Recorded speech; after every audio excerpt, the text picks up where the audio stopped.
تو اس نبی نے 1450 سال پہلے مشن چھڑا، بیٹی بچاؤ بیٹی بچاؤ، نہیں کی حقیقت میں کہا کہ لڑکی کو بچاؤ بیٹی بچاؤ۔ تو 1450 سال پرانا آندولن اور مشن مسلمان چلا رہے ہیں، اپنی بیٹیوں کو مسلمان الحمدللہ آج بھی سب سے کم قتل کرتے ہیں، نہیں کرتے میں ایسا نہیں بولتا ہوں، لیکن سب سے کم قتل۔ یہ اس نبی کی تعلیمات کی چھاپ تھی جنہوں نے ہماری زندگیوں کو بدل دیا۔ تو یہ نبی رحمت ہیں۔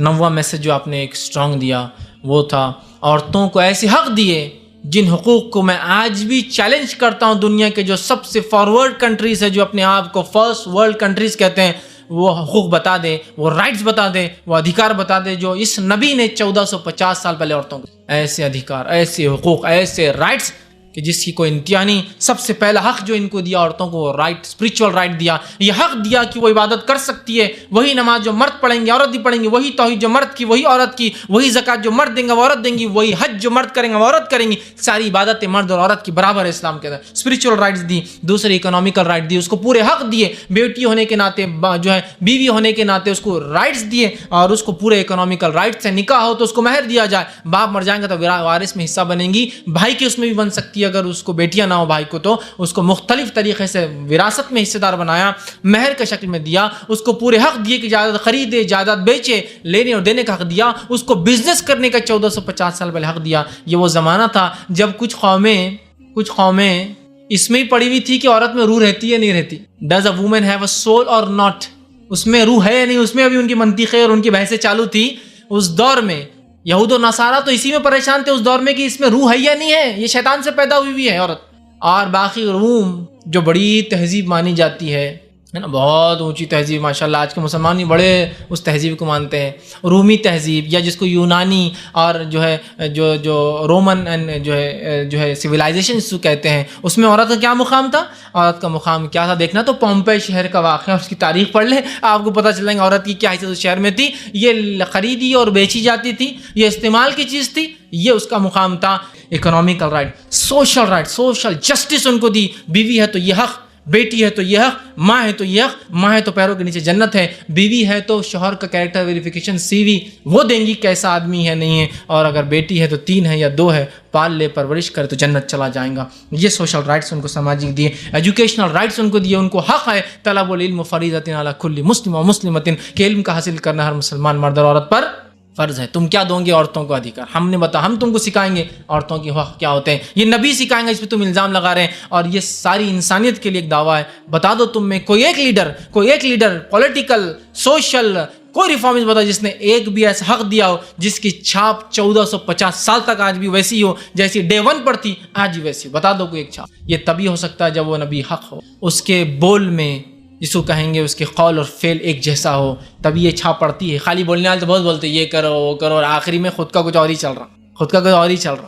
یہ وہ نبی ہے جس نے بتایا بھی کر کے قانونی حق دیا، ایسے قانونی حق کہ عورتوں کو جب حاصل نہیں تھی، عورت کو استعمال کی چیز جس زمانے میں مانا جاتا تھا، اسلام نے ایسے قانونی حق دیے جس کی کوئی انتہا نہیں۔ مصری فلسفہ، مصری جو سویلائزیشن تھی، ان کے اندر یہ تھا کہ اگر عورت کوئی آدمی قتل کرتا ہے تو اس کے بدلے اس کی عورت مار دی جاتی تھی، کہ بولتے میرے بدلے مار دیتے، یہ تو عورت کا مقام تھا۔ اسلام نے ایسے حق دیے کہ عورت کے بدلے عورت، مرد کے بدلے مرد، جس نے خون کیا اس کو سزا ملے گی۔ عورت کو استعمال کی کوئی رینسم تھوڑی ہے، بدلہ تھوڑی ہے، فدیہ تھوڑی ہے کہ تم دے دو اپنی بیوی کو اپنے بدلے، نہیں، جس نے کیا اس کو ملے گا۔ یہ حق اسلام نے دیے، اور پولیٹیکل رائٹس دیا، ایسے پولیٹیکل رائٹس کسی کو انتہا نہیں۔ عورت فوج میں جا سکتی ہے، دنیا کی فرسٹ ورلڈ کنٹریز، میں ٹھنگا بتاتا ہوں ان کو۔ 1973 میں امریکہ نے پہلی بار اجازت دی، عورت آرمی میں پارٹ لے سکتی ہے۔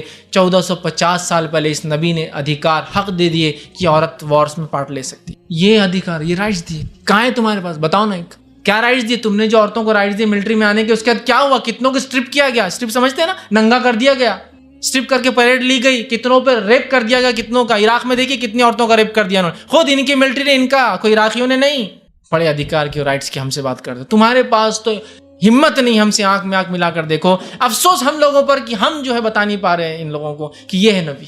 جو شاطر چال باز، جو کمینے ہیں ان کو چھوڑ دیجئے، وہ تو اپنی کمینگی جاری رکھیں گے۔ میں کہہ رہا ہوں معصوم لوگوں تک بھی ہم کہاں پیغام پہنچا رہے ہیں۔ یہ نبی نے کیا دیا انسان، یہ دیا اس نبی نے انسانیت کو، یہ تھے اس نے جو ادھیکار دیا۔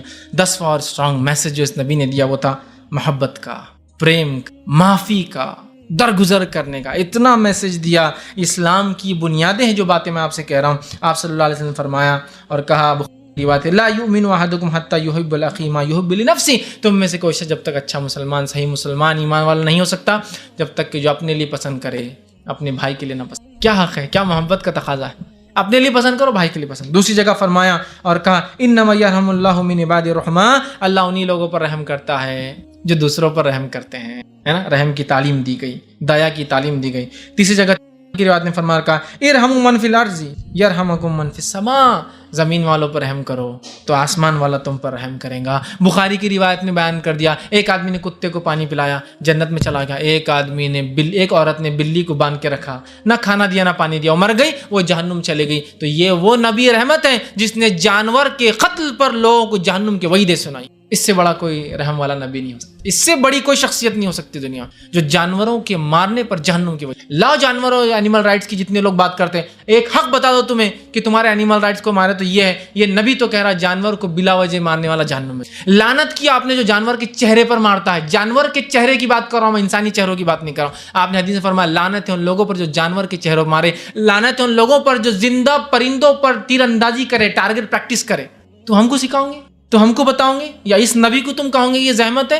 تم نے کیا دیا انسان کو؟ میں تو یہ سوال کرتا ہوں، یہ ہمارے نبی نے دیا، تم نے کیا دیا وہ بتاؤ۔ چلو چھوڑو اب سب، نبی ہے نہیں ہے، تم بتاؤ تم نے کیا دیا اور ہم نے کیا دیا انسانیت۔ منہ کھولنے کی ضرورت ہے، بات کرنے کی ضرورت ہے، یہ منہ میں من نہیں چلنے والا۔ یہ ہم خود وجہ بنتے ہیں ہمارے نبی کی بے عزتی کی۔ کئی بار ہم کو شرم آ رہی، کسی کو شرم آ رہی، کسی کو علم نہیں ہے، اللہ نے عقل دے دی، سہولت دے دی، سیکھنا نہیں ہے نا، ہم کو بولنا نہیں ہے نا، بولو فیض بھائی تم چلو نا بولنے کے لیے، ان کو نہیں بولنا ہے، سب کو بولنا ہے، ہر کسی کو اپنے نبی کے دفاع میں کھڑا ہونا ہے۔ میرے کو کلیریفیکیشن کی ضرورت ہے، میرا منہ ہی نہیں کھلتا۔ میری ماں بہن کو کوئی گالی دے تو میں تو کچھ بھی کر دوں گا اس کے لیے، لیکن میں نبی کو کوئی کچھ کر دے زیادہ کوئی میرے کو فرق نہیں پڑتا۔ آپ اس بات کو سمجھیے، اس بات کو سمجھیے، یہ نبی کیسی رحمت تھے کہ جب ساری انسانیت سو رہی تھی، ساری انسانیت جو اپنی فکر کرتی تھی، یہ نبی نے اس امت کی فکر کی تب بھی، اور ایک دعا اپنی اٹھا کر رکھی آخرت کے لیے بھی کہ میں امت کے لیے کروں۔ حالانکہ آپ کو اختیار تھا، چاہے تو اپنے نفس کے لیے دعا کر سکتے تھے۔ وہ نبی امت کی سوچ رہا، امت کا مزاج دیکھیے آج کیا ہو چکا ہے اس نبی کا۔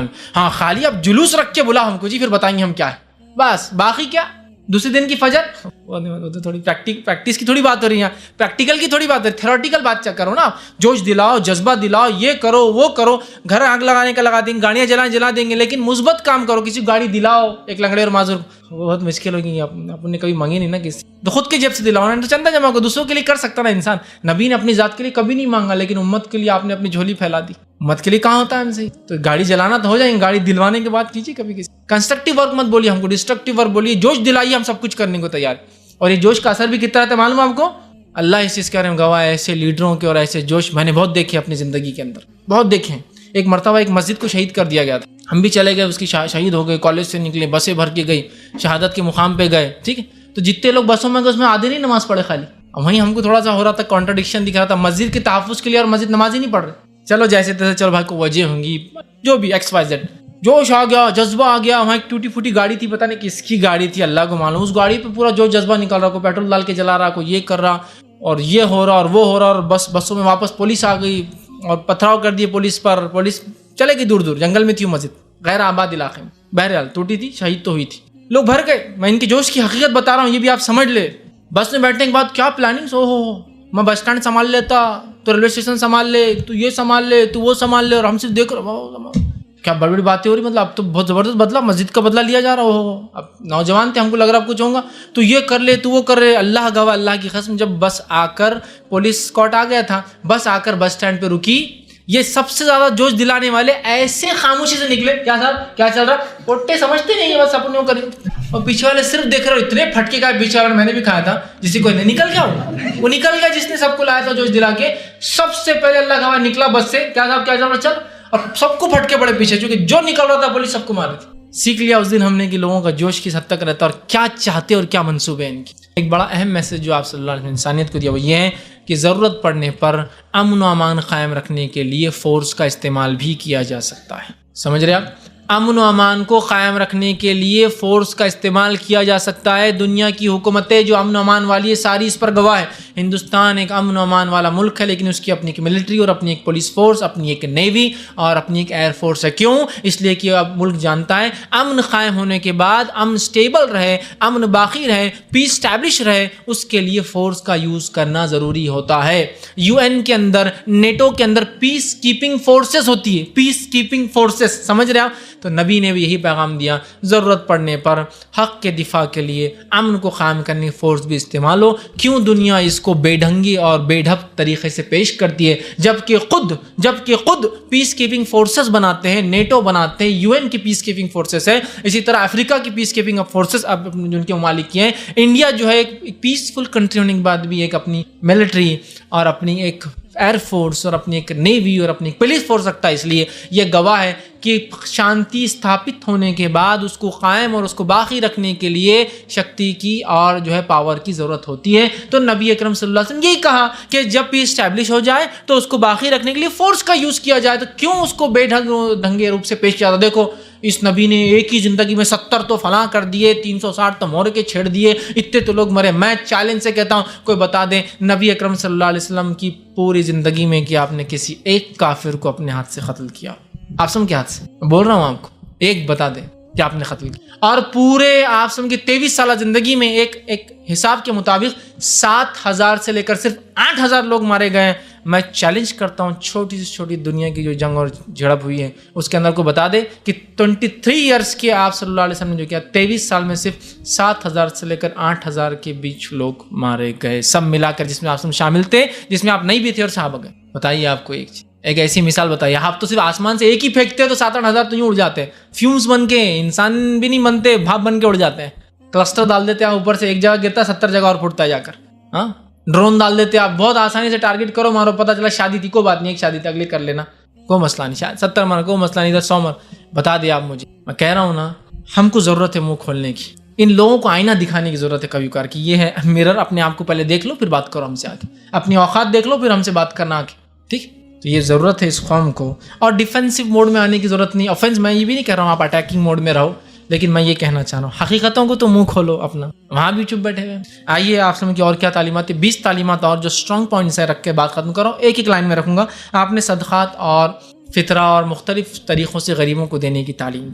آپ صلی اللہ علیہ وسلم نے ماں باپ کے ایسے جو ہے مقام بتائے کہ ماں کو جنت، ماں کی قدموں کے نیچے جنت اور باپ کو جنت کا دروازہ بنا دیا. آپ نے پڑوسیوں سے اچھا سلوک کرنے کا حکم دیا اور جو پڑوسیوں سے برا سلوک کرتا ہے اس کو جہنم کی وعیدیں سنائیں. اس طرح آپ نے جو ہے راستے کو صاف کرنے کا حکم دیا اور اس کو ایمان کا حصہ بتایا، اور جو راستے میں اڑچن پیدا کرے اس کو جو بہت وعیدیں سنائیں. آپ نے جو ہے ہمیشہ دینے کا حکم دیا، لینے سے جو اس قوم کو منع کیا اور حکم دیا بار بار. اس طرح بھوکوں کو کھانا کھلاؤ، ننگیوں کو کپڑا پہنانے کی فضیلت بتائی. اسی طرح لوگوں کے ساتھ اچھا سلوک کرنے کا حکم دیا. اسی طرح اچھی سوچ اور اچھا عمل کرنے کا اس امت کو حکم دیا. اسی طرح جو ہے کچھ نہ کر سکے تو یہ کہا، کچھ نہ کر سکے تو ہنس کر مسکرا کر اپنے بھائی سے ملو کہا. یہ بھی صدقہ ہے، یہ حکم دیا. غصے کو اس نبی نے حرام قرار دیا جو جڑ ہے تمام کے تمام گناہوں کی جو دنیا میں ہوتے ہیں، چاہے معصومیت پہ ہو جائے، انجانے میں جانے بوجھی اس کی وجہ غصہ ہوتی ہے، غصے کو حرام قرار دیا. اسی طرح جو ہے زبردستی دھرم تبدیل کرنے کو اس نبی نے حرام قرار دیا. لا اکراہ فی الدین، قرآن نے کہا دین میں کوئی زبردستی نہیں ہے. اسی طرح جو ہے اپنے لیے جو پسند کرو دوسروں کے لیے پسند کرو، یہ حکم دیا. اسی طرح جو ہے ظلم کرنے کو بھی منع کیا اور ظلم سہنے کو بھی حرام قرار دیا. آپ نے کہا انصر اخاک ظالما و مظلوما، مدد کر اپنے بھائی کی، چاہے ظالم ہو چاہے مظلوم ہو. صحابہ نے پوچھا مظلوم کی مدد تو سمجھ میں، ظالم کی مدد کیسے کرنا؟ تو کہا ظالم کو ظلم سے روک، یہ اس کی مدد ہے. تو دونوں کو، ظلم سہنے اور ظلم کرنے، دونوں کو حرام قرار دیا. اسی طرح جو ہے گندگی، کوڑا کرکٹ کو اپنے گھر سے، اپنے سماج سے نکال دینے کو آدھا ایمان قرار دیا. الطہور نصف الایمانی یا طہور شطر الایمانی، پاکی آدھا ایمان نے کہا. گندگی، کوڑا کرکٹ اپنے جسم، اپنے گھر، اپنے سماج سے نکالنا دین کا ہاف پارٹ کہہ دیا. مطلب گلوبل جس کو ہم کہیں گے گرین ورلڈ کی ایک تحریک آپ نے شروع کر دی. ایک گرین اچھا نا، گو گرین آپ نے کہا ہر چیز سے صفائی ہو. اسی طرح پیڑ لگانے کو آپ نے حکم دیا اور اتنا زبردست. صحیح مسلم کی روایت میں کہا اگر کل قیامت ہو، تم کو پتا ہو اور آج موقع ملے تو جھاڑ لگا دو. جھاڑ لگانے کی اہمیت بہت سارے لوگ بولتے ہیں، اتنی اہمیت تو کسی دین، کسی مذہب، کسی آرگنائزیشن کے پاس نہیں ہے جی دنیا کا. کہ کل قیامت ہو، مطلب قیامت کب آئیں گے ہم کو نہیں پتا، بولیں کل سب کچھ بھی تمہارا برباد ہو رہا ہو تم کو معلوم ہو، تو بھی آج موقع مل جھاڑ لگا دینا. کیا انوائرمنٹ کی آپ نے خیال رکھا؟ جھاڑ کے نیچے غلاظت کرنے والے پہ لعنت بھیجی آپ نے. کیا انوائرمنٹ خیال ہے؟ بہتی ندیوں کے اندر غلاظت پیشاب پاخانہ کرنے سے منع کیا. کیا انوائرمنٹ کی بات ہم کر؟ ہم لوگوں نے تو جن ندیوں کو بہراج نالوں میں تبدیل کر دیا. ارے جن ندیوں کو مقدس سمجھتے ہیں ان کو گندے نالوں میں تبدیل کر دیا. حالات دیکھیے. ٹھیک اسی طرح آپ نے ڈرگز، جوا، شراب، لاٹری، الیگل سیکس، زنا، پورنوگرافی سب کو حرام قرار دیا، سب کو گناہ قرار دیا. جو جڑ ہے پورے سماج کو آج برباد کرنے کی، ڈرگز، جوا ہے نا، لاٹری، کمانا تو حلال، لاٹری برباد کرتا ہے. ٹھیک، شراب، یہ سب سے بڑے سوشل ایونلس ہیں جو کہہ تو رہی ہے حکومتیں، لیکن ادھر برابر ایڈ بھی آ جاتا ہے، ادھر برابر ایڈ بھی آتا ہے، نام الگ رہتا ہے، distil water, pure drinking water. بیچارہ ایک آدمی جو سمجھتا نہیں ایڈ کو جا کے خرید تو پھنس جائیں گا. کہ تب گورنمنٹ کے نزدیک شراب حرام ہے لیکن ایڈ تو برابر آ رہے ہیں، لیکن ایڈ میں شراب لکھا ہوا کہیں نہیں آتا ہے، خالی ایڈ آتا ہے جب ملیں گے ہم تم اور وہ، بس ختم. کچھ بھی نہیں، آپ سمجھ میں نہیں پائیں کیا جس کے لیے وہ آدمی سمجھ گیا میرے لیے کیا ہے نیا آ گیا ہے نا، گو بلو، گو گرین، بس اتنا آپ دیکھا ایک باٹل لی جا رہی، پتہ نہیں کی باٹل. تو بول تو ایک چیز رہی ہے کہ شراب سب زیادہ اموات ہو رہی ہے ایکسیڈنٹ کی شکل میں، بیماریوں کی شکل میں، لیور کینسر کی شکل میں، اور یہاں شراب کو فروغ بھی دی جا رہی. اس نبی نے جو کہا وہ کر کے دکھایا، سارے سماج سے شراب ختم کر دی. کہ عرب کے اندر جو لوگ 100 سال پرانی شراب پیتے تھے، نبی کے ایک حکم کے اوپر وہ شرابوں کو پانی جیسا لوگوں نے بہا دیا مدینے میں، اور اس دور کے بعد سے آج تک اس شہر میں شراب نہیں بنی. یہ ہوتا ہے سوشل چینج جس کو کہتے ہیں، ایسا پرماننٹ چینج جس کی چھاپ صدیوں در صدیوں نہیں، ملینیا، ہزاروں سال میں دیکھنے کو ملے. آج 1500 سال تقریباً ہو گئے، آج بھی چھاپ باقی ہے. سمجھ رہے آپ بات کو؟ تو آپ نے سب کو حرام قرار دیا. سود لینے دینے کو سماج کی سب سے بڑی برائی اور اس کو حرام قرار دیا. اسی طرح رشوت کو حرام قرار دیا. اسی طرح جو ہے غلط اور ناجائز کمائی کو حرام قرار دیا. اسی طرح جو ہے انسان ہونے کے ناطے مرد عورت کو برابر قرار دیا، اور غریب کا حق مارنے والے کو جہنمی قرار دیا. یہ چند اور نکات ہیں. ویسے نبی اکرم صلی اللہ علیہ وسلم کی تعلیمات ایک اس میں رکھنا ممکن نہیں ہے، یہ بس چیدہ تعلیمات کچھ میں نے آپ کے سامنے رکھنے کی جو بہرحال کوشش کی. لیکن اس نبی کے خلاف پچھلے 30 سالوں میں 20 فلمیں بنی ہیں اور 600 کتابیں لوگوں نے آپ کی، لیکن الحمدللہ اس نبی کے ماننے والوں اور اس کے حق میں جو ہے لاکھوں کتابیں لکھی گئی، لہٰذا اس کا احاطہ کرنا میرے لیے ممکن نہیں. مطلب جہاں پازیٹیو ہے، نیگیٹو بھی لوگ ہوتے ہیں لیکن پازیٹیوزم بہت ہے لوگوں میں آج ہی ماشاءاللہ. لاکھوں کتابیں آپ کی سیرت اور آپ کے مثبت پہلوؤں پہ لکھی گئی ہے، جبکہ منفی اعتبار سے اس 30 سال میں صرف 600 کتابیں اور 20 پکچریں آپ کے خلاف آئی ہیں. میں سمجھتا ہوں اس کا سب سے بہترین جواب ہمارا عمل اور ہمارا رویہ، اور ہم اس تعلیم کو عام کریں، وہ کر سکتے ہیں. بھائی بالخصوص یہ جو کارٹون کا مسئلہ ہوا تھا، اس پہ ہمارا کیا رد عمل ہوگا ایک انڈیویجول ہونے کے ناطے.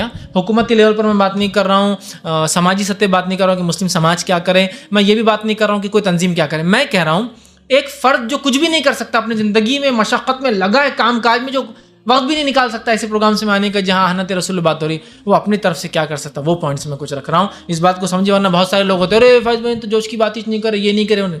ہم وہ بات نہیں کریں جہاں ہماری طاقت جو ایک انسان کی ہے، ہم کہتے ہیں پریکٹیکلی جو ہو سکتا ہے اس کی ہم بات کریں، زیادہ مناسب ہے. امپریکٹیکلی جب ہمارا یہ ہوں گا، ہماری حکومتیں ہوں گی، ہم فلاں ہوں گی، وہ امپریکٹیکل باتیں جب ہوں گا، اللہ تعالیٰ اس لوگوں کو صلاحیت دیں گا، وہ لوگ وہ کام کر لیں گے. ابھی جس سیناریو سے ہم گزرے اس سیناریو میں ہم کیا کر سکتے ہیں؟ پہلی چیز اس بات کو آپ سمجھ لیں، اس بات کو جان لیں، اس بات کو مان لیں، اس چیز کو سمجھ لیں کہ کوئی فلم، کوئی کارٹون یا کوئی پکچر یا کوئی بات جو آپ کے خلاف لکھی جا رہی ہے، تو ان پکچروں کو، ان کارٹون اور فلموں کو آپ صلی اللہ علیہ وسلم بول کر آپ نہ مان لیں، کہیں غلطی نہ کریں آپ. وہ کارٹونز آپ صلی اللہ علیہ وسلم نہیں ہیں، وہ پکچر میں جو شخص ہے وہ آپ صلی اللہ علیہ وسلم نہیں ہے. کیوں؟ تو آپ صلی اللہ علیہ وسلم کسی نے دیکھا ہی نہیں. جب دیکھا نہیں تو کیسے وہ ہو سکتا ہے؟ وہ ایک کارٹون بنا رہا ہے جس کے نیچے وہ نعوذ باللہ لکھ رہا ہے محمد صلی اللہ علیہ وسلم. تم کیوں مانتے ہو اس کو؟ ہم بھی حقیقت سمجھ رہے ہیں. ہاں آپ کا کارٹون، ارے بیوقوف آدمی، آپ کا کارٹون کیسا بن سکتا؟ تم خود کیوں بول رہے ہو؟ مارکیٹنگ تم کر رہے ہو اس کی، وہ نہیں کر رہا ہے. نہیں، نیچے لکھا پروفٹ محمد، تو لکھنا دو نا اس کو. تم کیوں کہتے ہو کہ ہاں میرے نبی کا یہ؟ کوئی اگر میرے باپ کی فوٹو بنا رہا ہے جو کارٹون کی شکل میں کیوں تصدیق کروں ہاں یہ میرے والد ہیں؟ دیکھیے، اگر کسی انسان کی اگر کوئی کارٹون بن کے آیا، جب تک آپ نے اس کو دیکھے نہیں آپ پہچان پاتے کیا اس کو؟ جیسا بہت سارے پولیٹیشینس کے لوگ کارٹون بناتے ہیں، آپ جب بھی پہچان لے دیکھتے ہو کیا بنایا یار اس نے، اس کی تصویر ہے نا. میں یہ پوچھتا ہوں کس نے آپ کو دیکھا؟ آپ کو مجسمہ ہے؟ نہیں ہے. تو پھر آپ کیوں مان رہے وہ کارٹون آپ؟ تو پہلے یہ غلطی مت کیجیے اس چیز کو ماننے کی کہ وہ آپ صلی اللہ علیہ وسلم کا ہے بول کر کارٹون. اس چیز کو بھول جائیے آپ. اس نے غلطی کی، ویسا کرنا بھی غلط ہے، گناہ ہے، وہ سزا کا مستحق ہے، میں اس کو مانتا ہوں. لیکن میں یہ کہہ رہا ہوں کہ ہم مانیں نہ اس چیز کو کہ یہ محمد صلی اللہ علیہ وسلم، ہم مانتے نہیں آپ سے ایسے تھے تو سمپل ہے. ہم کیوں اس کو ٹیسٹیفائی کریں کہ ہاں یہی ہمارے نبی ہے نا؟ سب سے پہلے وہ کارٹونز آپ سب نہیں ہیں، اس بات کو آپ سمجھ لیں. لیکن ایسا کرنا بھی غلط ہے اور وہ آدمی سزا کا مستحق ہے، لیکن وہ آپ سب نہیں، یہ بات طے ہے. دوسرا آپ کیا کرنا ہے آپ کو؟ اب جو پریکٹیکلی، پہلا ان کارٹونز، ان تصویر، ان پکچروں کو کبھی مت دیکھیے، ارے کیا فتنہ فلم بنا دیا یار، کیا خطرناک فلم ہے فتنہ. تو دیکھ رہا کیوں؟ سوال یہ ہے کیوں دیکھ کر تم ان کی ویورشپ اور ٹی آر پی بڑھاتے ہو؟ سب سے پہلے اس کو ہمیں دیکھنا نہیں ہے، کسی کارٹون کو نہیں. دوسرا، کبھی اس کو فارورڈ مت کیجئے، social networking website, WhatsApp, کہیں فارورڈ مت کیجئے. اور دیکھو لوگوں کارٹون بنا رہے، کیوں تم فارورڈ کرتے ہو؟ تم نے سب سے زیادہ فارورڈ کیا اس کو، لوگوں نے کیا. فارورڈ کبھی مت کیجئے اس کو، جہاں وہاں ختم کر دیجیے. میں ایک اصول بتاتا ہوں، اس اصول کو یاد رکھیے. ایک سیاست کا پولیٹکس کا ایک اصول ہے، جس کو ختم کرنا ہے اس کا نام لینا چھوڑ دیجئے. فرانس میں کیا ہوا؟ فرانس میں یہ ہوگا، فرانس میں ہوگا، فرانس میں ہوگا، فرانس میں ہوگا. آپ نے مارکیٹنگ فرانس کو تو کوئی پہچانتا ہی نہیں تھا. آج بھی کئی دینی رہنما ہیں، اگر ان سے پیپر کا نام پوچھ جائے کس نے چھاپا تو نہیں معلوم ان کو، جو تقریر ہو لیکن معلوم نہیں حقیقت میں ہوا کیا، وہاں کس شکل میں اہانت کی گئی. لیکن میں یہ کہنا چاہ رہا ہوں، حقیقتوں وہ کیجئے. کسی نے کیا ہم اس کا رد عمل بالکل کریں گے، لیکن ہم اتنے دور ہے، ہمارا رجسٹر نہیں ہوتا. ہم جو یہاں کر سکتے وہ بتائیے کہ کل سے نوجوانوں کیا کرنا جو یہاں بیٹھے ہیں. کل سے کچھ نہیں، ابھی سنو اور چلے جاؤ نہیں. کل سے کیا کرنا ہے آپ لوگوں کو، کیسے اس کا احتجاج کریں گے ہم، کیسے پروٹیسٹ اپنی لائف میں ہم کریں گے. نہیں، وہ کچھ نہیں، یہ طریقہ نہیں ہے. پریکٹیکلی ہم کچھ نہیں کر سکتے، وہ ایک دوسرے ملک میں ہو رہا. خاموشی اختیار کریں، ختم کر دیجیے اس ایشو کو، ہے نا. واللہ سلمان رشدی کو، تسلیمہ نسرین کو جتنا ہم نے مارکیٹنگ دی نا، اتنا وہ شاید زندگی بھر بھی لکھتے نا کچھ بھی تو بھی اتنی مارکیٹنگ نہیں ہوتی تھی. ختم کر دیجیے. کرنے والے اپنا کام کر رہے ہیں، چھوڑ دیجیے ان کو، اپن ختم کر دیجیے. چرچا مت لائیے. میں کچھ کر سکتا ہوں کہ ان کا نہیں، خاموش بیٹھ جاؤ. آپ کچھ نہیں، خاموش بیٹھ جائیں. نہ فارورڈ کیجیے کارٹونس، نہ دیکھیے ان کو کبھی غلطی سے. رپورٹ کیجیے ان کو، تیسرا پوائنٹ. اور رپورٹ ارلیسٹ اسٹیج میں کیجیے. معلوم آپ کو، اگر ایک بار سوشل نیٹ ورکنگ پہ کوئی چیز ویورشپ بہت بڑھ جاتی ہے تو اس کو یوٹیوب اور فیس بک نیچے نہیں اتارتے ہیں. ارلیسٹ اسٹیج میں جا کر رپورٹ کیجیے کمیونٹی گائیڈ لائن ہٹ کر رہا ہے بول کر. اور social networking website پر، خاص طور پہ یوٹیوب پر اور فیس بک پر، کمیونٹی گائیڈ لائنس کوئی چیز اگر ہٹ کرتی ہے اور اگر اس کو رپورٹ کرتا ہے تو اتنے سخت ایکشن لیتے ہیں کہ اگر 2 رپورٹ ہوتی ہے تو اس کا اکاؤنٹ بند ہو جاتا ہے. صرف 2 رپورٹ پر. ایک رپورٹ پر 6 مہینے کے لیے بند کرتے ہیں، اور ایک سیکنڈ رپورٹ اگر اسی 6 مہینے میں آ گئی تو بند ہو جاتا ہے. تو میں ہم کو وہ جان پہ آتا نہیں، دیکھنے میں بڑا مزہ آتا نا. دیکھو آپ سب کی تصویر اور اس کو آپ ہی فارورڈ کریں. فوراً اس کو روکیے، ابھی اس رپورٹ کیجیے. اندر جا کے وہ اس میں ابھی اس میں دیتا ہے وہ کہ کیا کر رپورٹ کرنا ہے یا خالی ابیوز وہ کرنا ہے. اس کو ابیوز رپورٹ کیجیے. پھر وہ پوچھیں گا کیوں، آپ کا نام پتہ سب لیں گے اور سب ڈالیے اس کے اندر اور اس کو یہ رپورٹ. آپ دیکھیے اس کا اکاؤنٹ بند ہو جاتا ہے. صرف 2 لوگوں پہ، صرف 2 لوگوں کے کمیونٹی گائیڈ لائنز ہٹ کر رہا ہے بولنے پر اس کا اکاؤنٹ کلوز ہو جاتا ہے. سیم اگر 6 منتھ کے اندر ہو جائے تو میں تو کہہ رہا ہوں نا، ایک ساتھ مل کے آپ کو پتا ہے فلاں نے کیا، ایک ساتھ مل کے وہیں ختم کر دیجیے نا. اس کو وہ کر کے پیپر میں چھاپ کر تم اور میں ہی وجہ بنتے ہیں نبی کی اہانت کی سب سے زیادہ. دیکھو کل یہ چھپا، اللہ کا نام جوتے پہ تھا، کیوں چھاپا تم نے اس کو؟ تم آپ وجہ بنے اس کی مارکیٹنگ میں. کس کو پتا تھا وہ جوتے پہ چھپا ہوا ہے بول کر؟ عقل بھی کوئی چیز ہوتی ہے. میں جب عورتوں کا بیچ میں مسئلہ ہوا تھا تو بڑے پیپروں میں آ رہا تھا، مسلم دوشیزائیں، مسلم نوجوان لڑکیاں یہ کر رہی، وہ کر رہی، فلاں کر رہی. میں نے کہا اپنی قوم کی عورتوں کو بدنام کرنے والی کوئی قوم میں نے آج تک نہیں دیکھی سی مسلمانوں کی. میڈیا میں چھاپ رہے. بیوقوف احمق انسان. میری گھر کی عورت بھاگ بھی گئی تو اس کو الگ طریقے سے رپورٹ کیا جاتا، پیپروں میں نہیں دیا جاتا. آپ سمجھ رہے میں کیا بولنا چاہ رہا ہوں؟ میں بولنا یہ چاہ رہا ہوں، right kind of strategies use کیجیے جس سے مسئلے کا حل نکلے، مسئلہ اور نہ بڑھے. پیپر میں دینے سے کیا ہوا معلوم ہے آپ کو؟ کیا ہوا آپ کو معلوم ہے؟ اور لڑکیاں بھاگی، چونکہ پورا طریقہ تھا بھاگنے کا اس میں دیا ہوا. سمجھیے، گناہ کرنے والوں کو ہمت لگتی ہے پڑوسی کی. اگر لگ رہا ہے یہ بھاگ رہی تو میں کیوں نہیں بھاگ سکتی، اتنے بڑے علامہ کی بھاگ رہی تو میں تو چھوٹا، میرا باپ تو کچھ بھی نہیں. بھاگو. رپورٹ بہت ٹیکنیک ہے، دیکھیے رپورٹ کیجیے. سزا یافتاؤں کو رپورٹ کیجیے، ان کو یہ سزا ملی، دیکھیے پھر کانپتے ہو. آپ سے بھاگنے کی رپورٹنگ سمجھیے اس بات کو. اپنے آپ کو خود بدنام مت کیجیے، اپنی قوم اور اپنے شعار، اپنی مقدسات کو ہم خود بدنام کرنے کی وجہ نہ بنے. یہ دیکھو جوتے پہ یہ آ گیا، مت پرنٹ کیجیے. کیوں پبلسٹی دیتے ہو ان چیزوں کو آپ خود بےخوفی کر کے؟ تو کبھی دیکھیے مت، کبھی فارورڈ مت کیجیے، رپورٹ کیجیے. ٹھیک ہے. اسی طرح جو ہے غصے میں مت آئیے خواہ، اور دوسروں کو کبھی نقصان مت پہنچائیے. اپنا غصہ اپنی جگہ رکھ کر اپنے لائف کو چینج کر کے اپنے سماج یہ تو بالکل کیجیے، لیکن غصے میں آ کر کبھی دوسروں کو تکلیف مت پہنچائیے. ٹھیک ہے. اس لیے کہ اسلام ایک امن والا مذہب ہے اور دوسروں کو تکلیف دینے کی اجازت نہیں دیتا. جس نے کیا اب نبی اکرم صلی اللہ علیہ وسلم کی زندگی پہ خوب عمل کیجیے، وہ رد عمل ہوگا اس کے اس اہانت کا. تم کہتے ہو یہ نبی یہ تھا، اس کا کارٹون بناتے ہو، یہ نبی تھا جس کا میں ماننے والا، اس لیے میں نے تمہارے لیے یہ کیا. اس کی مثال میں دیتا ہوں. ماسکو کا حال کا ایک واقعہ ہے. ایک بوڑھی عورت جو ہے وہ اپنے اور ماسکو کے ایک بہت بڑے پیپر نے اس کو رپورٹ کیا تھا. رشیا کا واقعہ ہے. ایک انسان جو ہے، ایک نوجوان جو ہے، وہ گاڑی چلاتا، مسلم نوجوان گاڑی چلا رہا تھا. اس کو ایک بوڑھی عورت ملی. اس نے کہا مجھے چرچ تک جانا ہے. تو اس آدمی نے اس کو لے کے چرچ لے آ کے چھوڑ دیا.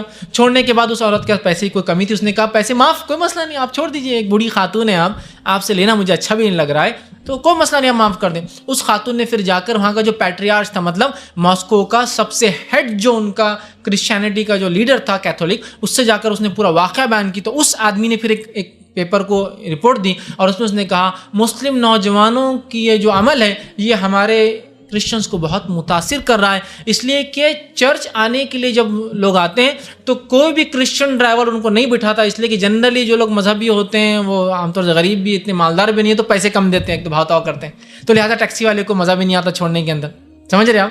تو وہ پسند نہیں کرتے اب کہ مسلم نوجوان ایسے ہیں کہ اگر ٹیکسی چلاتے ہیں تو اپنا حق ادا کرتے ہیں، جہاں بھی کسٹمر بولتا ہے لے جا کر چھوڑتے ہیں، اور کبھی کبھار تو وہ پیسے بھی نہیں لیتے اگر کوئی مذہبی انسان کو دیکھتے ہیں۔ یہ ان کی بہت بڑی خصوصیت ہے جس سے ہمارے لوگ متاثر بھی ہو رہے ہیں اور ان کے مذہب کو قبول بھی کر رہے ہیں۔ اس نے نبی کے طریقے پہ عمل کر کے بتا رہا ہے۔ آپ وہ بوڑھی عورت سے اچھا سلوک کرتے ہیں، فلاں یہودی کے ساتھ اچھا سلوک کرتے ہیں، تو وہ یہاں کر کے بتا رہا ہے کہ بوڑھی عورت ہے کیا، شہر سے بوڑھے لوگ آپ کو پیسہ دینے میں کچھ نہ کچھ ہوتی، تو ایک ٹیکسی ڈرائیور کو تو چاہیے بس کھلے ہاتھ سے دے اور میں نکل جاؤں، لیکن یہ احترام کر رہا ہے اس کی بوڑھی عمر کا، عزت کر رہا ہے اس کے بڑھاپے کا، اس کو لے جا کے چھوڑ رہا ہے اس کے ڈیسٹینیشن پہ، چاہے چرچ جاؤ چاہے ہاسپٹل جا رہی ہو، سمجھ رہے ہیں آپ؟ تو اپنی زندگیوں کو نبی کا نمونہ ہی بنا دیں۔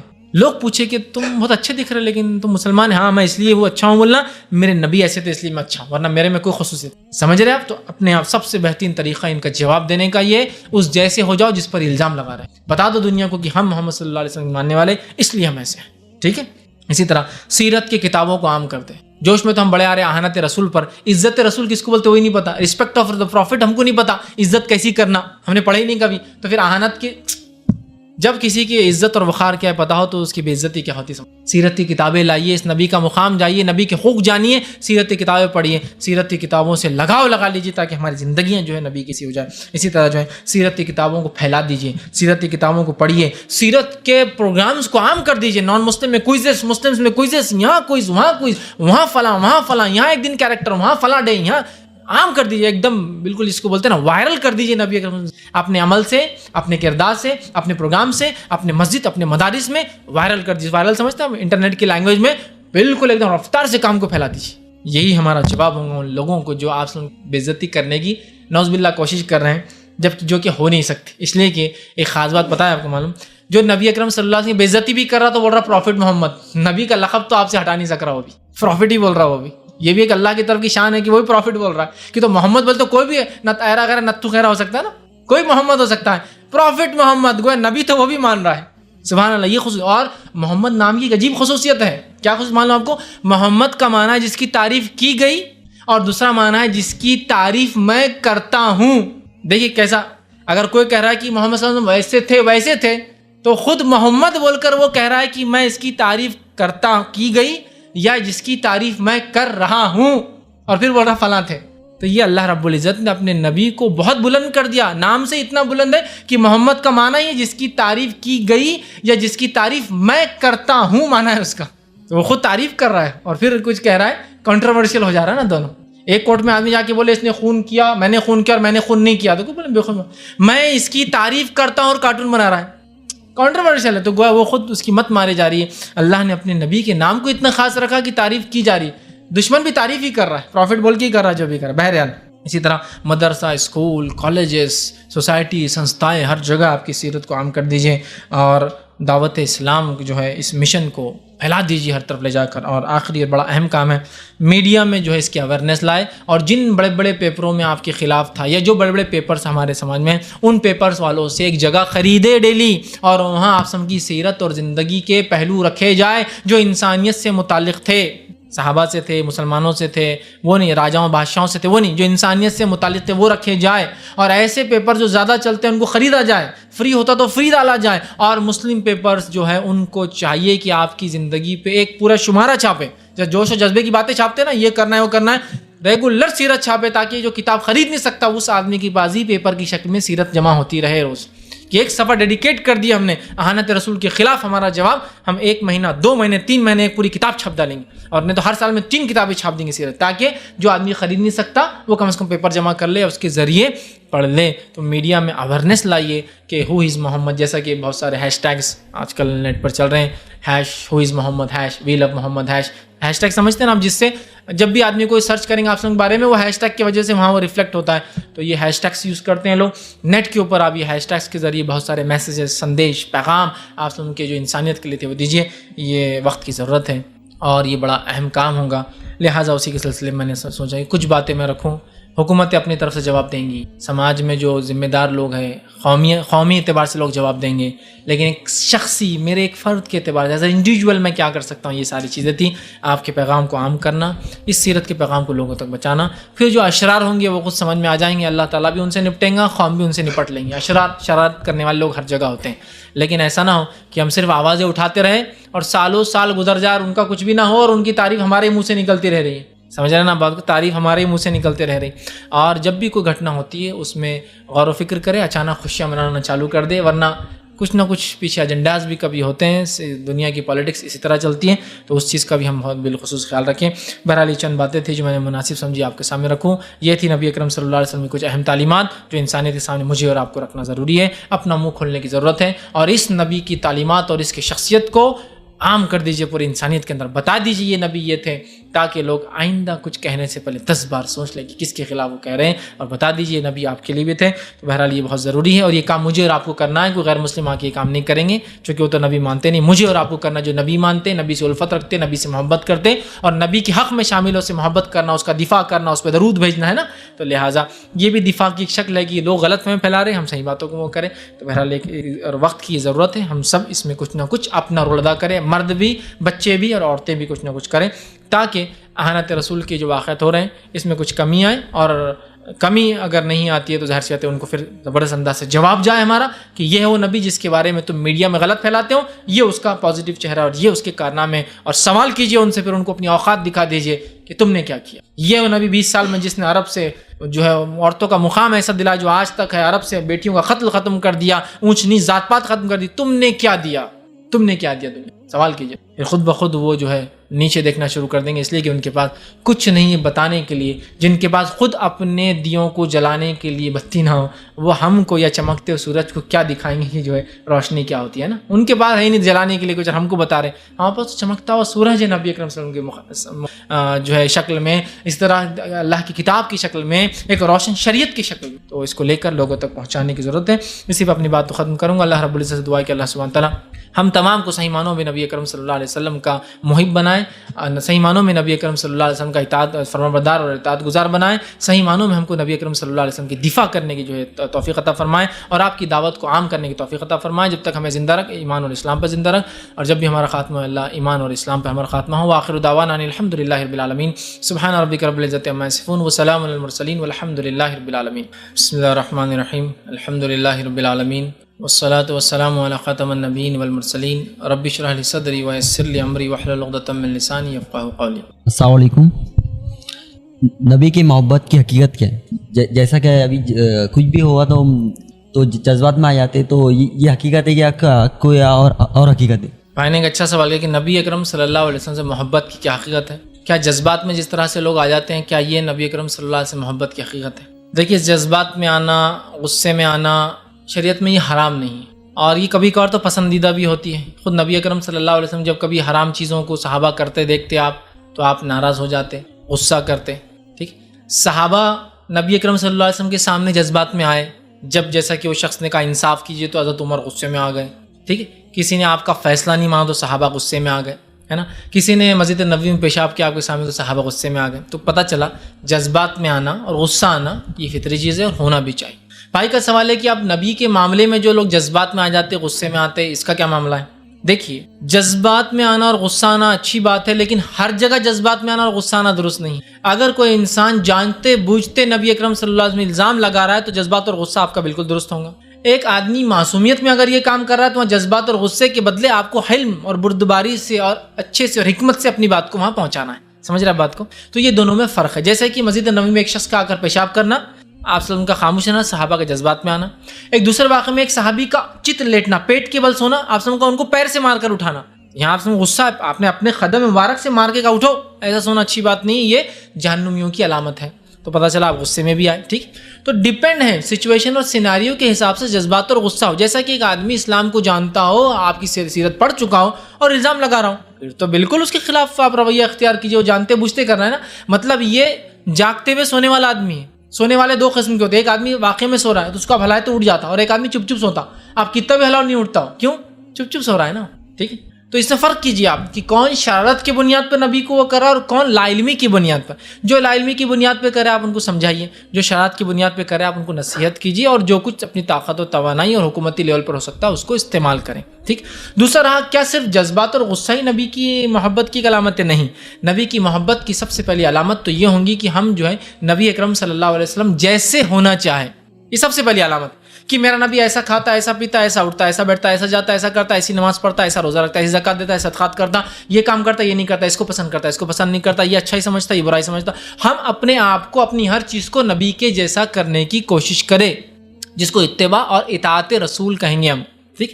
اطاعت مانا یہ کہ جو نبی حکم دے ہم کریں, اتباع مانا یہ کہ جو نبی کو کرتے ہوئے دیکھیں ویسا ہم کرنا شروع کر دیں. جیسے کہ بہت سارے صحابہ عبداللہ ابن عمر رضی اللہ عنہما جب عمرے حج کو جاتے تو ایک مقام پر بیٹھتے, جیسا کہ انسان طہارت کو بیٹھتا, لیکن طہارت نہیں کرتے. لوگوں نے پوچھا آپ نے طہارت نہیں کی؟ تو کہا مجھے آئی نہیں تھی, لیکن نبی جب بھی حج کو جاتے تو یہاں طہارت کے لیے میں نے دیکھا. آپ کے ساتھ میں حج کو گیا تھا, ایک ہی بار کیا تھا آپ نے, تو تب نبی اکرم صلی اللہ علیہ وسلم یہاں طہارت کو بیٹھے تھے, اس لیے میں بھی یہاں بیٹھتا ہوں.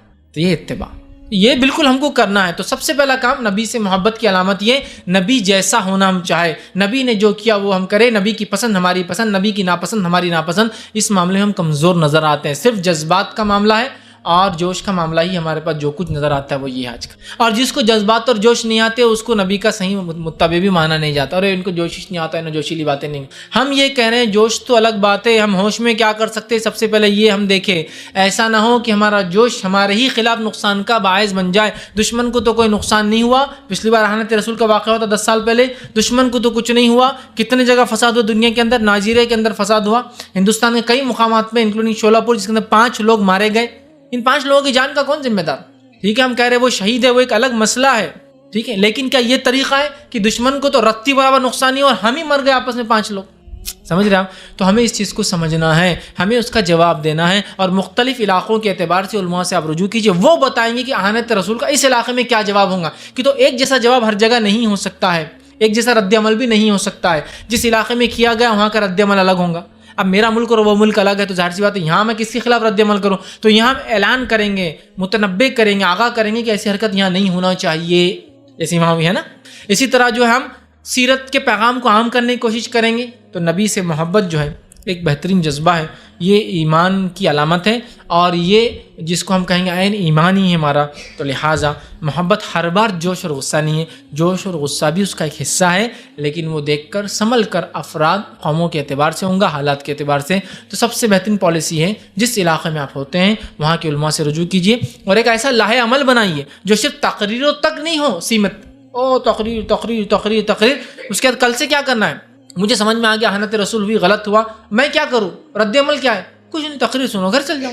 لاہ عمل, ہم کل سے یہ کریں گے, ہمارا معمول میں یہ چیز شامل ہوں گی. ہم 10 اسکول کو اگلے مہینے ٹارگٹ کریں گے کہ وہاں جا کر سیرت رسول بیان کریں. ہم 3 کالج میں کم از کم یہ کریں گے. ہم کسی ایک ڈپارٹمنٹ کو پکڑ کے جو ہماری پہچان ہے وہاں جا کر غیر مسلم رسول کی جو ہے مقام, اس کی دعوت, وہ سب کے لیے بتائیں گے. ہم ٹارگٹ بھی تو کیجئے نا, رد عمل بھی ہو تقریروں کی شکل میں کہ ہم بالکل اس کو کنڈیم کرتے ہیں کہ ہمارے نبی کے خلاف ہی ہوا, لیکن نیکسٹ لاہ عمل پالیسی کیا پھر اگلی؟ خالی بس یہ کر کے چلے جانا. جوش جذبہ آگے ختم نہیں, اس کو جوش اور جذبے کو انکیش کرنا ہے, اس کو بدلا لینا کہ بھائی کل سے اب یہ مہم یہ تحریک وہ تحریک, ویسا کام ایسا کام, اس طرح سے کچھ کرنا ہے. تو محبت میں یہ چیز شامل ہے, لیکن یہی صرف محبت نہیں, محبت کے بہت سارے تقاضے ہیں. میرا ایک اس پہ لیکچر بھی ہے پورا محبت رسول اور اس کے تقاضے, ضرور آپ اس کو دیکھیے. اس میں میں نے بہت تفصیل میں آپ سمجھ کے محبت کی علامتیں اور اس کے تقاضے کیا ہوتے ہیں وہ تمام رکھیں. السلام علیکم. میرا سوال یہ ہے کہ اللہ کے نبی کے دور میں جو صحابی جو اللہ کے نبی کی شان میں جو گستاخی کرتے تھے, تو کبھی نبی نے ان کو روکا نہیں, جیسا کہ اگر کسی کو قتل کر کے آ جاتے, وہ واقعہ سارے ہے حدیثوں میں. تو کیا آج اگر مان لو کہ اورنگ آباد شہر میں اگر کسی نے گستاخی کی, تو کیا میرے پہ وہ چیز فرض ہو جائے گی کہ میں جا کے اس کا قتل کر دوں؟ میں نے ایک اچھا سوال کیا کہ اگر نبی اکرم صلی اللہ علیہ وسلم کے زمانے میں جب کہ آپ کی احانت ہوئی تو کچھ لوگوں نے اس کا جوابی کارروائی کی, قتل کیا. دیکھیے اس معاملے میں علماء کی 2 رائے ہیں, جس میں سے جمہور کی رائے وہ یہ ہے, جمہور مطلب عرب کے علماء کی رائے یہ ہے, حکومتی سطح پر اگر کوئی ایسا کام کیا ہے تو جائز ہے. جیسا کہ آپ صلی اللہ علیہ وسلم لیڈر تھے, اور لیڈر ہونے کے ناطے آپ نے مختلف جگہ پہ حکم بھی دیا. جب ایک بار ایک شخص نے جو احانت کی آپ وسلم کے خلاف جو ہے بات بکی اور آپ کے خلاف شاعری کی, ہجو جس کو بولتے ہیں, مطلب غلط معنی میں جس کو بولیں گے سٹائریکل, جس کو بولیں گے کسی کی برائیاں گنوانے کی شکل میں شاعری پڑھنا یا نظمیں پڑھنا, اس نے اس طرح کی. تو آپ سب نے کہا کہ کون ہے جو اس سے بدلہ لیں گا، اور کچھ صحابہ گئے. تو یہاں علماء لکھتے ہیں کہ صحابہ وہاں نبی اکرم صلی اللہ علیہ وسلم چونکہ ایک ہیڈ آف دا اسٹیٹ ہے، لیڈر ہے، ان کو بالکل حق حکم دینے کا، اور ان کے متبع ان کے فالوورز وہ کریں گے. ٹھیک ہے، تو یہ ایک چیز ہے. تو حکومتی لیول پر یہ کام ہو، اگر کوئی ہوتا ہے کوئی سزا دی جائے، جیسے کہ مختلف ادوار میں جو سزائیں مختلف لوگوں کو، جیسے اسپین میں دی گئی بہت سارے لوگوں کو سزائیں، وہ بھی حکومتی لیول پر تھی. ہندوستان میں دی گئی کچھ سزائیں کچھ لوگوں کو بھی حکومتی لیول پر دی گئی. انڈیویجول لیول پر کچھ لوگوں نے اگر کوئی کام کیے محبت رسول کے تقاضے کے تحت، یہ ان کی نبی سے محبت اور رب کا اور ان کا معاملہ ہوا. لیکن ہمیں جو بات یہ ہے کہ اسٹیٹ اسپانسرڈ ہوں گی یہ چیز، حکومت کی طرف سے یہ چیز ہو. جیسا سعودی عرب میں اگر کسی نے کچھ کیا تو اس کو وہاں سزا دی جاتی ہے، حکومت سزا دیتی ہے پوری اس کو. حال میں جو پاکستان میں ایک شخص نے احانت کی تھی تو اس کو سزا موت سنائے گی، بالکل ریسنٹ ایئر کا واقعہ ہے. تو حکومتی لیول پر ایک الگ چیز ہوتی ہے. لیکن اگر ہر فرد کو ہم قانون ہاتھ میں لینے کی اجازت دے دیں، جوش میں آ کر ایک فرد اپنے نبی کی احانت برداشت نہ کر کے کوئی کام کر لے، ایک الگ چیز حکومتی لیول پر ہوں گی. ورنہ جیسے مثال کے طور پر کسی نے میرے سامنے میری ماں بہن کو اتنی گالیاں دی کہ میں نے جوش میں آ کر اس پہ حملہ کر دیا، یہ ایک چیز ہے. قانون اس کو بھی مانتا ہے کہ یہ جو ہے جس کو کہیں گے انٹینشنل اٹیک نہیں تھا، بلکہ سامنے والے کے ابھار کی وجہ سے اس نے اٹیک کر دیا. جیسا کہ کسی آدمی نے اپنے بیوی کسی اور آدمی کی باہوں میں دیکھا اور اس نے اس آدمی پہ اٹیک کر دیا، تو یہاں کورٹ مانتی ہے اس چیز کو کہ یہ نہیں کرنا چاہیے تھا، لیکن ہو گیا اس لیے کہ اس کی بیوی کے دھوکے کو دیکھ کر وہ جوش میں آ گیا. سمجھ رہے بات کو؟ تو نبی کی احانت پر اگر کوئی آدمی مسلمان ذاتی طور پر ریاکٹ کر دے اور ریاکٹ کر کے کچھ کر دے تو یہ اس کے رب کا اور اس کی نبی سے محبت کا معاملہ ہو، اللہ اور وہ دیکھیں کیا تھا. لیکن عام اعتبار سے یہ کام حکومتی سطح پر ہوگا. اگر میں ہر فرد کو ہتھیار دے دوں، میرے بھائی کو اس نے قتل کیا میں نے اس کو قتل کر دیا، یہ نہیں ہوگا. اس نے آپ کے بھائی کو قتل کیا، معاملہ کورٹ میں رپورٹ ہوگا، کورٹ سزا دے گا. آج بھی اور آپسم کے زمانے میں بھی، آپسم کے زمانے میں قتل ہوئے، قتل کا بدلہ کیا ہے اسلام میں؟ قتل یا خون بہا. تو کیا صحابہ نے آپس میں کر لیا؟ ایسا کہیں مل سکتا آپ کو کہ واقعی آپس میں مٹا لیا، انہوں نے ان کا قتل، انہوں نے ان کا قتل؟ ہاں، کسی نے کسی کا قتل کیا، غصے میں آ کے اس نے جواب دیا، وہ کورٹ الگ ڈیسائیڈ کرتا اس کا کہ بھائی یہ تو انٹینشنل مرڈر نہیں تھا، جوش میں آ گیا اس نے اس کا خون دیکھ کر اور اس نے اس کو مار دیا. سمجھ رہے ہیں بات کو؟ تو محبت رسول میں اگر کوئی آدمی یہ کارنامہ کر دے تو اس کے ذاتی عمل ہے. ٹھیک ہے، سمجھ رہے آپ؟ یہ اس کا، اس کے رب کا، اس کے نبی سے محبت کے تقاضے کا معاملہ تھا. اللہ اس کا فیصلہ کریں گے کیا ہے. سمجھ رہے بات کو؟ جیسے مثال ایک صحابی رسول تھے، حدیبیہ کی صلح ہونے کے بعد، صلح حدیبیہ میں کیا ایک جو کچھ باتیں تھی، نکات، اس میں سے ایک نقطہ یہ تھا، ہمارا آدمی آپ کے پاس آیا تو آپ واپس کر دیں گے، آپ کا آدمی ہمارے پاس آیا تو ہم واپس نہیں کریں گے. مطلب اگر کوئی مدینے سے نکل کر مکہ جا کے بولتا مجھے واپس نہیں جانا تو آپ مانگنا نہیں. اور اگر لیکن کوئی مکے کا آدمی مدینہ جائے گا اور ہم بولیں گے واپس دو، وہ نہیں بھی آنا چاہے تو آپ کو بھیجنا پڑے گا. ہوا یوں کہ ایک صحابی تھے، ان کو اللہ کے رسول نے واپس بھیجا، میں ان کا نام بھول گیا، ان کو اللہ کے رسول نے واپس بھیجا، جاؤ. اب وہ کیا کیے، جو ہے مدینہ سے نکل گئے اور مکہ گئے نہیں، اور بیچ میں کھڑے ہو گئے جا کر، مطلب مدینے اور مکہ کے بیچ میں ایک مقام بنا لیا. اب کیا ہوتا، جو مکہ سے بھاگ کے آتے وہ جمع کر لیتے اپنے پاس، اور ایک گروپ بن کے یہ اٹیک کرتے تھے مشرکوں پہ کنٹینیوسلی. آپ صلی اللہ علیہ وسلم نے ان کو بھیج دیا، آپ نے اپنا معاہدہ پورا کر دیا، یہ وہاں نہیں پہنچے. سمجھ رہے آپ؟ اور بیچ میں مسلمانوں کو بہت فائدہ دیا انہوں نے. مطلب بیچ میں کیا کرتے تھے کہ تو اب یہ آپسم کے ماتحت بھی نہیں تھے، ظاہر سے ان کے اٹیک کو مسلمانوں کا اٹیک نہیں مانا جاتا تھا. یہ باغی تھے نا، وہاں سے تو نکل گئے تھے، مکہ بھی نہیں پہنچے، یہ مسلم تھے. تو انہوں نے بہت سارا مشرکین کو نقصان پہنچایا، لیکن آپسم نے کبھی تعریف نہیں کی ان کی. سمجھ رہے بات کو؟ تو اگر کوئی شخص انفرادی طور سے مجھے بہت شدید غصہ ہے، میرے نبی کی اس نے احانت کی اور میں نے اس کو جوابی کارروائی کر دی، تو یہ ایک الگ مسئلہ رہا. لیکن یہ کام حکومتی لیول پر ہی ہونا چاہیے. ورنہ اگر ہر آدمی کو ہم قانون ہاتھ میں لوگ کہہ لیں گے تو پھر قانون کی کوئی اہمیت نہیں ہوگی، نہ دنیاوی نہ دینی قانون کی. میرے بھائی کو کسی نے قتل کیا، میں نے اس کو قتل کر دیا، اس نے میری بہن پہ حملہ کیا اور میں نے اس کی بہن پہ کر دیا. سمجھ رہے آپ؟ کوئی قانون کی اہمیت نہیں رہیں گی. سبھی پھر وہ بارٹرز کر لیں گے، تیرا میں اور میرا تو، چلو قبائل اور یہ سب چالو ہو جائیں گے. حکومت تو کوئی اہمیت نہیں رہیں گی، نہ اسلامی حکومت کی رہیں گی نہ نان اسلامی حکومت. تو لیکن بہرحال جو صحیح ہے وہ یہی ہے کہ ہم حکومت کے لیول پر یہ کام کریں. ہر فرد اگر ہتھیار اٹھا لیں گا تو اس کے بہت برے نقصانات اور نتائج سماج پر آ سکتے ہیں. السلام علیکم. ایک سوال ہے جو بہت سی چیزوں سے ریلیٹڈ ہے آج کے بھی اس درس سے، کہ کوئی بھی کام کرنے کے لیے انسان کو سب سے پہلے ایک ہمت اور ڈر کو اپنے کانکر کرنا پڑتا ہے، اس کو وہ کرنا پڑتا ہے. اسلام اس میں ہمیں کانکر کرنے کے لیے کیا اور کیا طریقے بتاتا ہے؟ بھائی نے ایک اچھا سوال کیا کہ ہر چیز، بہت سارے چیزیں ہیں جو زندگی میں بھی اور اسلام سے ریلیٹڈ بھی ہے کہ انسان ڈر ڈر پر قابو پائے اپنے، تبھی وہ بہت سارے کام کر پاتا ہے. جیسا کہ سماج کے ڈر کی وجہ سے بہت سارے عمل نہیں کر پاتا ہے، سوسائٹی کی ڈر کی وجہ سے، بڑے اور چھوٹوں کی ڈر کی وجہ سے، بہت سارے ڈر ہوتے ہیں، حکومتوں کے ڈر کی وجہ سے انسان نہیں کر پاتا. تو اس کو کیسے، ڈر کو کیسے قابو میں لائیں؟ دیکھیے سب سے پہلے ایک چیز بتا دوں میں آپ کو، جو کہ غلط فہمی بہت سارے لوگوں کی ہوتی ہے، وہ یہ ہے کہ وہ سمجھتے ہیں کہ ڈر ایمان کے نفی کی علامت ہے، ڈر ایمان کے کمزوری کی علامت ہے. لوگ ایسا سمجھتے ہیں، ایسا نہیں ہے. لیکن یاد رکھیے، ڈرنا، خوف کھانے سے ایمان میں کوئی نفی یا کمزوری نہیں آتی، یا کوئی نفی یا کمزوری کی علامت نہیں ہے. اس لیے کہ اللہ رب العزت نے موسیٰ علیہ السلام کا واقعہ جب بیان کیا، اور بالخصوص جب آپ کو نبوت دی گئی، 2 سے 3 مخاطبت میں کہا وقیف موسیٰ، اور موسیٰ ڈر کے چلے گئے، اور موسیٰ ڈر کے چلے گئے، موسیٰ ڈر کے پلٹ گئے. ٹھیک ہے، تو اس سے پتہ چلا ڈرنا انسانی فطرت کا تقاضا ہے. تو اب ہمت کس کو بولتے ہیں؟ مطلب ڈر کو کانکر کیسے کرے بول رہا ہوں. ہمت کس کو بولتے ہیں؟ ہمت کہتے ہیں ڈر کے باوجود حق کام کو کرنا، اس کو کہتے ہیں ہمت. موسیٰ علیہ السلام کو پتہ ہے کہ فرعون کے پاس جاؤں گا اللہ کا پیغام لے کے تو مجھ پر پہلے سے مصر میں کیس چل رہا ہے، وہ کیس ریووک ہو جائیں گا، پھر سے میرے خلاف اٹھ جائیں گا. ڈر کے باوجود بھی لیکن اللہ کا پیغام لے کر پہنچے، اس کو بولتے ہیں ہمت. بہت سے لوگ بولتے ہیں میں ڈرتا نہیں، تو پھر پاگل ہے بھائی آپ، پھر پاگل ہے آپ. ڈر کے باوجود حق کام کرنا، اسی کو ہمت کہتے ہیں. ٹھیک ہے، تو ہمیں اگر ڈر پہ قابو پانا ہے تو اس کا اصول یہ ہے کہ آپ جو صحیح کام ہے اس کو بلا جھجک کر لیجئے، جتنا ہی ڈر لگے اسی کو ہمت کہا جائے گا پھر، اور اس سے آپ کا ڈر دھیرے دھیرے کم ہو جائے گا. مثال دیتا ہوں، میں اپنی مثال دیتا ہوں، چھوٹی سی مثال سوشل پریشر کی. میں جب کالج میں تھا، MC فرسٹ ایئر میں تھا، تو جب شروعات میں 3 لوگ داڑھی والے تھے اس میں. ٹھیک، اب وہی ہو کہ گیدرنگس ہونا، فلاں ہونا، اور نماز کا وقت ہو جانا، تو کوئی بھی نہیں اٹھنا. اور ظاہر سی بات ہے میری بھی ہمت نہیں ہوتی تھی ایک دم. اب سب کو دیکھنا، تم اٹھ رہے کیا، تم اٹھ رہے کیا، کوئی بھی نہیں اٹھ رہا. اب آخر میں کیا ہوتا تھا، پھر کلاس میں سے، چلتی محفل میں سے، اس میں سے میں اٹھ کر چلا جاتا تھا، اپنا اٹھ کے پھر میں چلا جاتا. لیکن مجھے بہت ڈر لگتا تھا تب کہ اب کلاس کیا بولیں گے. ایک بار تو ایک فنکشن تھا اور میں ہی اس میں کنوینر، اور میں چلا گیا بندی. میں نے ان کو بولا تھا مغرب کی اذان ہوں گی اور دیر تک نہیں چلانا. مغرب چونکہ اب بہت کم وقت رہتا تو میں نے رکھا اور چلا گیا نکل کر. لیکن بہت دیر تک میں خود تذبذب میں تھا، اور جب تک جماعت ہو گئی تھی، کیونکہ مجھے ڈر لگا جاؤں نہ جاؤں، جاؤں نہ جاؤں، جاؤں نہ جاؤں. لیکن بولا اب نماز کو تو نہیں چھوڑ سکتے، اس کے لیے تو میں نے مائک رکھ دیا اور چلا گیا. ایسا 1-2 بار ہوا. اس کے بعد مجھے کوئی ڈر ہی نہیں لگنے لگا، بلکہ ٹیچرز ڈرنا شروع کر دیتے تھے، پلیز تم جلدی نہیں جانا، تم تھوڑا رکو، پھر وہ کرنا. سمجھ رہے آپ؟ 2 سے 3 بار مجھے بہت ڈر لگا.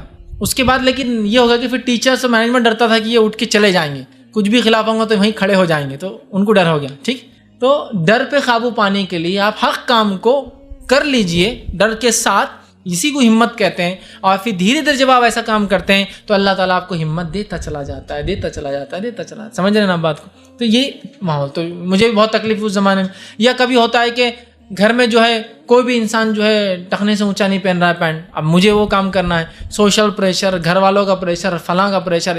غلط کام میں مجھے نہیں ہوگا، میں تھیٹر میں جا کے روزی بیٹھوں گا تو کوئی مجھے روکیں گا نہیں. لیکن جب دینی کام کروں گا تو میرے ہی لوگ میرے آڑے آنے والی، یہ بات پکی ہے. تو اب میں یہ کیسے کروں؟ لیکن اس ڈر کے باوجود میں کر دے رہا ہوں. ابا کو پسند نہیں آئے گا. کیوں نہیں آئے گا؟ اس لیے کہ ابا سنت ہے مانتے ہیں، لیکن تو پہنیں گا تو میرے پہ الزام آئے گا نا بیٹا، تو بھی نہیں پہننا. بہت سارے بچے داڑھی اس لیے نہیں رکھ پاتے، پینٹ اونچی اس لیے نہیں پہن پاتے کہ والد صاحب بولتے تیرے وجہ سے ہم پہ الزام لگیں گا، تو بھی مت کر. سمجھ رہا؟ سوشل پریشرز ہوتے ہیں. کسی جگہ حکومتی پریشر ہوتا ہے، فلاں کام کروں گا تو ایسا ہو جائیں گا، فلاں تنظیم چلائیں گا تو یہ ہوں گا، دینی کام کرے تو نظروں میں آ جائیں گے، فلاں کرے تو ایسا ہو جائیں گا، یہ کرے تو ویسا ہو جائیں گا. تو یہ تمام چیزوں کے لیے آپ کو کیا کرنا ہے؟ ڈر کے باوجود ہمت کو رکھنا ہے. ٹھیک، جیسا بہت سی بار، ایک بار کیا ہوا رمضان، میں سمجھتا ہوں رمضان 2008 کا واقعہ ہے، جے پور بم بلاسٹ. رمضان کی شاید 23 یا 24ویں تاریخ تھی. جے پور میں بم بلاسٹ ہوئے تھے، جودھپور یا جے پور راجستھان کے اندر. اب یہاں لوگ آ گئے کہ وہ پروگرام بند کر دو. ہاں 2009 کی بات ہے، 2009 نہیں 8 کی بات ہے. پروگرام بند کر دو، یہ کر دو. ہم نے کہا پروگرام تو بند نہیں ہو سکتا کسی بھی حال میں. ٹھیک ہے، وہ جو بھی ہوں گا الگ بات ہے. نہیں بولے حکومت سوچیں گی اتنا ہونے کے بعد بھی تم اتنی ہمت کر رہے. اتنا ہونے کے بعد ہمت کر، تو ہم نے کون سا وہ کیا جو ہم ہمت کر رہے اور نہیں کر رہے؟ جو غلط لوگ ہیں وہ ہمت اور غیر ہمت کیا، ہم کو کیا مطلب؟ کوئی آدمی غلطی کر کے اگر سر چڑھ کے بولے تو الگ بات ہے، میں نے کہاں کوئی غلطی کیا جو میں وہ کر رہا ہوں. لیکن کنٹینیوس 2 دن تک لوگوں نے اتنا پریشر لایا کہ اس کی انتہا نہیں. ہم پریشان، کیا کرنا. سمجھ رہے آپ؟ ہمارے پروگرام کنٹینیو ہوگا یار. ہم دینی کام کیسا روکیں؟ کہیں کچھ بھی لوگ کریں گے، ہم کیا دینی کام روک دیں گے؟ ہماری کیا غلطی، ہم نے کیا کیا اس کے اندر؟ ہم کنڈیم کر رہے ہیں اس کو الٹا، لیکن ہم اپنے پروگرام میں، لیکن پبلک پریشر کنٹینیو. لیکن الحمدللہ ہم بولے نہیں، ہم وہ نہیں کرنا ہے تو کریں. تو بولنے کا مقصد یہ ہے، حق اگر کوئی پتہ چل رہا ہے وہ کوئی چیز ہے تو اس کو ڈر کے باوجود کرنا، یہی ہمت کا کام ہے. اور اس سے حق خود بخود کانکر تو نہیں کہوں گا، دبنا شروع ہو جاتا ہے. اور یہی ڈر پہ قابو ہے. دیکھیے میں اپنی ایک اور مثال دیتا ہوں. میں نے اپنے بچپن سے لے کر تو 1979 میری پیدائش ہے, 12 دسمبر 2000 تک میں نے ایک اسپیچ یا ایک پروگرام یا کبھی جا کر وہ ایک ایڈیم یا محاورہ ہوتا تھا اسکول میں بولنا, میں نے کبھی نہیں بولا. جب مجھے بولا گیا میں بیمار پڑ گیا, پروگرام میں لیے تو میں گر گیا, اسٹیج پہ کھڑا ہوتا چکر کھا کے گر گیا. میں اسٹیج پر کبھی میری زندگی میں نہیں گیا 20 سال تک. ٹھیک ہے, MCA فرسٹ ایئر میں آیا تو میں نے پہلا درس شروع کیا تھا. ایک تنظیم IRC کی بنیاد ڈالی 2001 میں. جب IRC کی بنیاد ڈالی تو وہاں طے ہوا کہ وہ درس شروع کریں گے ہفتے بعد. درس لیں گا کون؟ بلی کے گلے میں گھنٹی کون باندھے گا؟ تو بولے تم نے بولے اب تم درس لیں گے پہلا. اللہ نہیں, اپنے سے نہیں ہوں گا, اپن تو پوری زندگی میں بے ہوش ہو گئے, گر گئے, پسینہ, اسکول نہیں گئے. جس دن ایسا رہا اسٹیج پہ جانا بولے تو میں ختم ہو گیا اس دن. یہ ڈر تھا میرا. اب سب نے بولے کرنا جمعے کے دن درس, دسمبر کا مہینہ, فرسٹ سیمسٹر تھا MCA کا, دسمبر کا مہینہ, جمعے کے دن درس. سورہ اخلاص سے میں نے درس دیا, 4 منٹ درس چلا میرا ٹوٹل. کتنے منٹ کا تھا؟ 4 منٹ کا. لیکن آپ یقین نہیں مانیں گے میرے ہتھیلیوں سے پسینہ ٹپک رہا تھا. یہ تو پورا پسینے میں نہایا ہوا تھا ہتھیلیوں سے. سننے والے 3 لوگ سن رہے ہیں اور میرے ہتھیلیوں سے پسینہ ٹپک رہا ہے. یہ ڈر تھا. پھر بھی اب چونکہ اب کرنا ہے, کوشش سمجھ رہا ہے بات کو, تو اس دن سے لے کر آج بھی میں درس سے پہلے بہت ڈرتا ہوں. میں سیدھا درس میں نہیں آ سکتا ہوں, لیکن آگے کھڑا ہو گیا تو کچھ نہ کچھ بول کر چلا جاتا ہوں. سمجھ رہے ہیں آپ؟ لیکن آج بھی کوئی بول نہیں سکتا کہ میں کسی لیکچر سے پہلے ڈرا نہ ہوں گا. سنڈے بھی درس تھا تو میرے کو ڈر رہتا, سیٹرڈے میرا بہت ہارڈ جاتا, چونکہ ایک نیچرل فیئر ہے, وہ اس کو بولتے ہیں اسٹیج فیئر. لیکن میں کہیں نہ کہیں اس کو اسٹیج پہ آنے کے بعد دوائی دیتا ہوں. ٹھیک, پبلک فیئر مجھے آج بھی ہے. اسٹیج سے اترنے کے بعد میں الگ ہو جاتا ہوں, اسٹیج پہ الگ رہتا ہوں. سمجھ رہا ہے؟ تو نیچرل. لیکن میں ڈر کے باوجود ہر بار آ کر کھڑے ہوتا ہوں اللہ سے دعا کر کے, اور الحمدللہ کچھ نہ کچھ اچھا ہی بول کر چلا جاتا ہوں. سمجھ رہے ہیں آپ؟ تو ڈر آج بھی ہے مجھے, تو ڈر ختم نہیں ہوا اور یہ رہیں گا شاید زندگی بھر. بہت سارے لوگ ہوتے ہیں میں ان کو دیکھ کر خوش ہوتا ہوں, اللہ نے کیا صلاحیت دی, آدھی رات میں ایسا کرو, تقریر دینا ہے, الحمدللہ, اور شروع ہو جاتے ہیں. اگر مجھے تقریر دینا ہے تو میرا ڈر کا عالم ہی ہوتا ہے. مجھے اسپیچ یاد بھی ہے تو میں 2 بار لکھتا ہوں اس کو پیڈ پہ, آج بھی لکھتا ہوں. مجھے یاد ہے پوری, پھر بھی لکھ کے, اس لیے کہ مجھے آج بھی ڈر لگتا ہے بھول گیا تو. سمجھ رہے آپ؟ تو میں آج بھی, مجھے پورا درس یاد ہے, لیکن آپ دیکھیں گے میرے پیڈ میں پوری آیت حدیث میں پھر لکھتا ہوں. چونکہ لکھنے کے بعد مجھے ایک طرح سے ایک سیٹسفیکشن ملتا ہے کہ اگر بھول بھی گیا تو ادھر لکھا ہوا رہیں گا. اچھا لکھا ہوا پیڈ ہے اور مجھے نیکسٹ درس دینا تو پھر میں لکھتا ہوں اس کو ایک اور بار, اس لیے کہ مجھے پھر بھی اطمینان نہیں ہوتا کہ میں بھول جاؤں. سمجھ رہے ہیں؟ تو ڈر آج بھی ہے, لیکن ڈر کے باوجود پھر بھی میں بولتے رہتا ہوں. سمجھ رہا ہوں؟ تو ہمت یہی ہے کہ ڈر کے باوجود انسان وہ کام کو کرے جس کو حق سمجھتا ہے. اس سے دھیرے دھیرے ڈر ختم ہو جاتا ہے اور آپ اس کو ایک طرح سے کانکر ہی کرتے ہیں نا. لیکن ڈر پورا ختم نہیں ہوگا, چونکہ ڈر فطری چیز ہے, ہمارے نیچر کا حصہ ہے, اور وہ ڈر بھی بہت سارے کام کروا دیتا ہے, بہت ساری چیزیں بھی کرواتا ہے. ڈر بھی ایک بہت اچھی چیز سائنٹیفکلی. ٹھیک ہے, تو ڈر فطری چیز ہے. اسلام یہی کہتا ہے کہ حق چیز جب پتہ چلے ڈر کے باوجود کرو, یہی ہمت ہے, اور اس سے ڈر کم ہوتا جاتا ہے اور آپ اس کو کہیں نہ کہیں کچھ حد تک قابو میں لاتے ہیں اور اس کو رائٹ ڈائریکشن دیتے ہیں اس ڈر کو. ورنہ بہت سارے ڈر ایسے ہوتے ہیں جس کی وجہ سے انسان کبھی قابو میں. تو آپ یہ بات سمجھ لیں, حق کام کرنا ہے, مجھے ڈر لگ رہا ہے سماج کا, پبلک کا, ڈپارٹمنٹس کا, اس کا اس کا, لیکن صحیح کام ہے تو میں تو کر کے رہنے والا ہوں انشاءاللہ. آپ کوشش کیجئے, ڈر کم ہو جائے گا اور آپ کہیں نہ کہیں کچھ حد تک اس پہ کنٹرول کر پائیں گے. لیکن میں نہیں سمجھتا ہوں کہ کوئی شخص یہ کہے کہ اس کو ختم کیا جا سکتا ہے, چونکہ وہ ایک نیچر. ہاں ایک فیلڈ میں ڈر کم ہو سکتا ہے آپ کا, لیکن مکمل انسان بے باک ہو جائے ایسا نہیں ہوتا ہے. ٹھیک ہے, اس لیے کہ صحابہ دیکھیے کتنے بڑی شخصیت تھے, پھر بھی سارے کے سارے ڈرتے تھے, ہے نا. عمر ابن خطاب ڈر رہے ہیں, اللہ قبول نہیں کرا تو میرے اعمال, حالانکہ جنت کی بشارت. ابو ہریرہ رضی اللہ عنہ سے پوچھا گیا موت کے وقت, رو رہے تھے, کیوں ابو ہریرہ ڈر لگ رہا؟ تو کہاں بہت ڈر لگ رہا, اللہ پکڑ لے تو. میں نے اس لیے کہا ڈر فطری چیز ہے, وہ باقی رہیں گا. ہو سکتا ہے ایک فیلڈ میں نکل جائے دوسرے کریں گا, لیکن فطری چیز ہے. ہم کو حق کام کرنے کو آگے بڑھنا ہے, ہمت رکھیے تو انشاءاللہ ڈر کچھ کنٹرول اور قابو میں آ جاتا ہے. جی السلام علیکم. سب سے پہلے تو جزاک اللہ خیر شیخ, آپ نے احنت رسول صلی اللہ علیہ وسلم کے تعلق سے جو اصلاح کی کہ مسلمان جذبات میں نہیں آنا چاہیے, علم کے ساتھ